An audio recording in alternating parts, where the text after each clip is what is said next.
Hello, quick overview on dispensationalism and the theology behind that. I am reading from an article on Moody Bible, and written by a Dr. Erwin W. Lutzer. Lutzer. Okay, and I quote, "As a system of thought, classical dispensationalism was formalized within the past 200 years. Led by notable theologians Darby and Scofield, and that's the Scofield of the Scofield Bible, the dispensational hermeneutic is a comprehensive system which deeply affects and shapes how one understands the Scriptures. While the word dispensation strictly refers to an era or an age, the word has a richer meaning in dispensational thought. A dispensation is defined as a distinct economy of God. In classical dispensationalism, the number of distinguished ages is 7.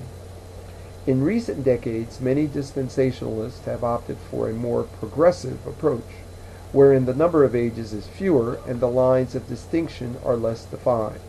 However, either way, dispensationalists have certain characteristics in their treatment of Scripture. Dispensationalism advocates a grammatical historical interpretation. To simplify, this means that numerous passages of prophecy should be understood literally, or better, they should be understood in a normal fashion. Of course, dispensationalists recognize that the Bible has various kinds of figures of speech, such as symbols, parables, and other obvious literary genres. Dispensationalists believe that when the Bible refers to Israel, it means ethnic Israel and not the church. When it says Jesus will rule over the throne of David, it means Jesus will rule where David ruled on earth, etc. The bottom line is that dispensationalists distinguish between Israel and the church. Thus, they do not believe that the church replaces Israel in the economy of God. Rooted in the Old Testament prophecies, Israel's destiny is to be a separate people of God's choosing, and the New Testament church stands as another avenue of His grace. Depending on the form of dispensationalism, classical or progressive, this distinction can vary in the details, but the basic distinction must be maintained. This distinction plays a role in our conviction that the coming of Jesus Christ will be in 2 stages. First, the rapture, the church will be taken to heaven.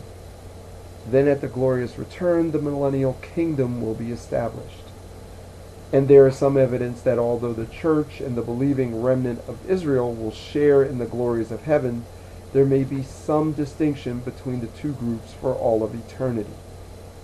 Also, the dispensational hermeneutic interprets Revelation 20, where the phrase 1,000 years occurs 6 times, as a literal 1,000 years.